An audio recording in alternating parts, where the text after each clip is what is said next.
Good morning student. तो आज हम लोग सीखते हैं हमारा रेशो जिसका नाम है डेब्ट इक्विटी रेशो। तो ये जो डेब्ट इक्विटी रेशो है, सबसे पहले आप इसका फॉर्मूला देख लें।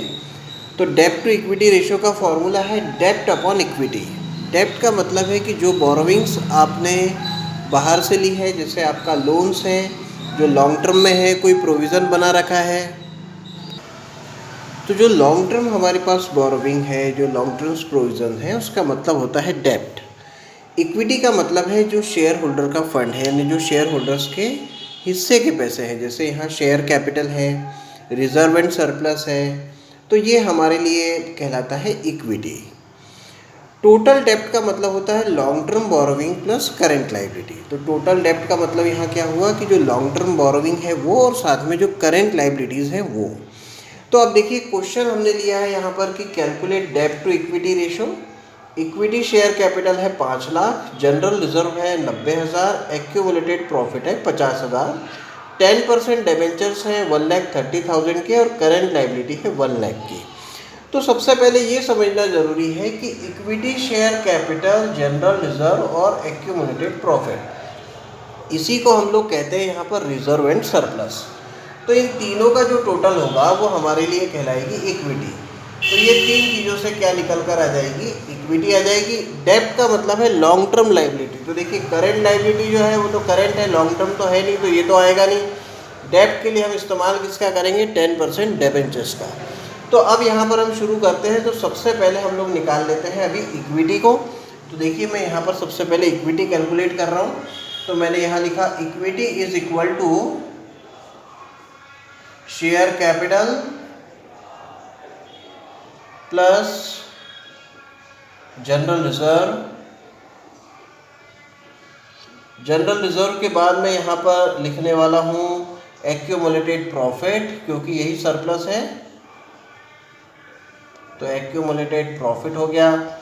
तो अब इस हिसाब से अगर मैं देखूँ तो देखिए, शेयर होल्डर का फंड है 5 लाख रुपए का, जनरल रिजर्व मेरे पास में है 90,000 का, और एक्यूमुलेटेड जो प्रॉफिट है वो है 50,000 का।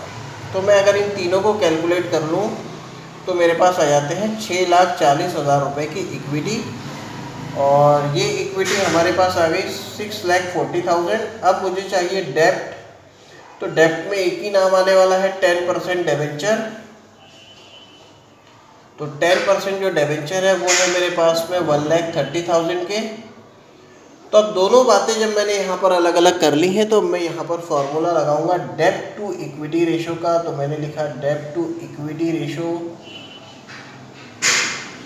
इज इक्वल टू डेब्ट अपॉन इक्विटी। तो डेब्ट हो गया मेरे पास 6,40,000 और इक्विटी मेरे पास हो गया 1,30,000।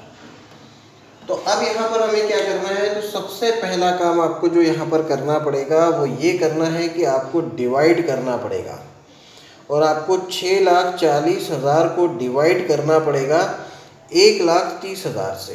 तो जो आता है 4.92। तो यहाँ पर हम लिखेंगे 4.92 टाइम्स, क्योंकि यहाँ इंटू 100 नहीं है, इसलिए ये आंसर हमारा टाइम्स में आएगा, या फिर ये हमारे पास रेशो में आएगा, जिसको हम लिख सकते हैं 4.92 रेशो 1। तो अभी हमने ये पहला क्वेश्चन जो है हमारे डेब्ट टू इक्विटी रेशो का समझ लिया है। अब हम नेक्स्ट क्वेश्चन को समझते हैं कि वो हमारे पास में किस तरीके का है। तो स्टूडेंट्स, अब हम यहाँ पर हमारा नेक्स्ट क्वेश्चन ले रहे हैं। देखिए, यहाँ लिखा है कैलकुलेट डेब्ट to equity ratio. Total asset आपको दी है 2,60,000, टोटल डेब्ट आपको दिए हुए हैं 1,80,000, करेंट लाइबिलिटीज़ है 20,000। देखिए, जब ऐसा क्वेश्चन आ जाए तो एक बात समझिए कि टोटल डेब्ट और करेंट लाइबिलिटी, तो टोटल डेब्ट और करेंट लाइबिलिटी, तो ये फॉर्मूला है टोटल डेब्ट का, long term borrowing plus current liability. अगर मैं टोटल डेब्ट में से करेंट लाइबिलिटी को माइनस कर दूं तो मेरे पास में यहाँ पर बचता है long term borrowing. Long term borrowing का ही मतलब क्या होता है? डेब्ट। तो आपको इस चीज़ को ध्यान रखना है कि अगर आपको डेब्ट लाने हो तो आपको क्या करना पड़ सकता है कि जो टोटल डेब्ट है उस टोटल डेब्ट में से आपको माइनस कर देना है करेंट लाइबिलिटीज़ को।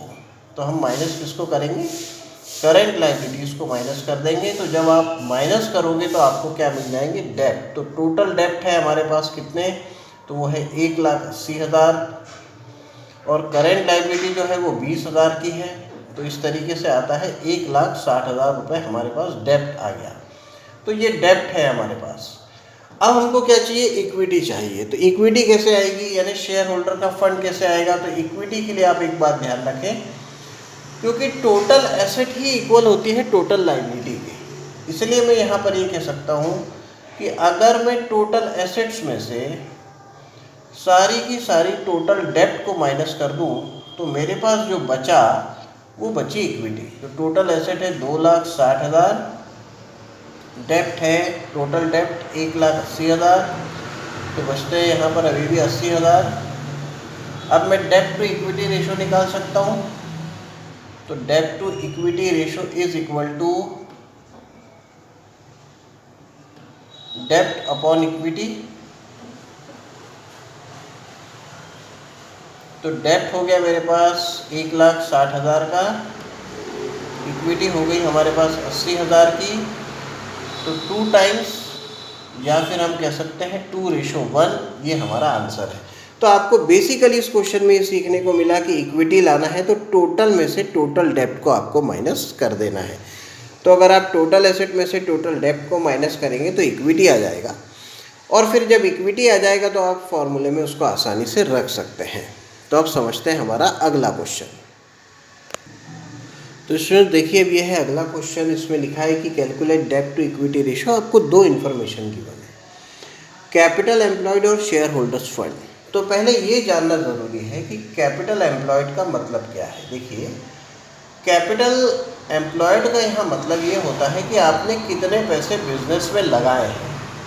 जो आपके खुद के हैं, मतलब जो इक्विटी है वो, यानी जिसको हम कहेंगे यहाँ पर शेयर होल्डर्स फंड, एक शेयर होल्डर्स का पैसा। और दूसरा अगर हम बात करें तो वो है लॉन्ग टर्म बोरोविंग्स।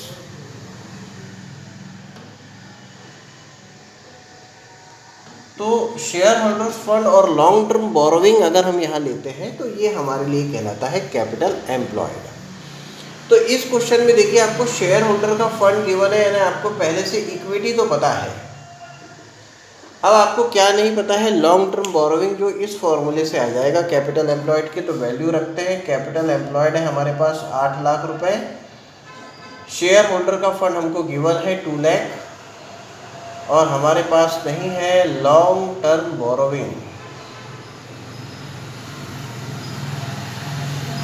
तो ये है लॉन्ग टर्म बोरोविंग्स। तो 8 लाख, जिसमें से हम माइनस करेंगे 2 लाख को, तो इस तरीके से आ गया लॉन्ग टर्म बोरोविंग।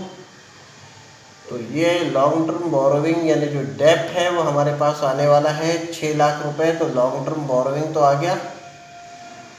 तो लॉन्ग टर्म बोरोविंग जो आया, जिसको कि हम कहेंगे डेप्ट, और ये है हमारे पास में 6 लाख रुपए।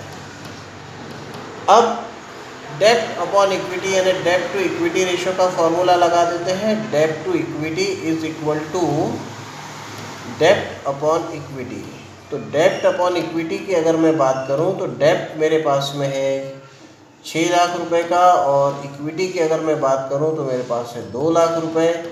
इस हिसाब से आता है 3:1, या हम इसको लिख सकते हैं 3 टाइम्स। तो देखिए, आज के सेशन में हमने समझा डेप्ट टू इक्विटी रेशो को, कि डेप्ट टू इक्विटी रेशो कैसे निकाले जाते हैं।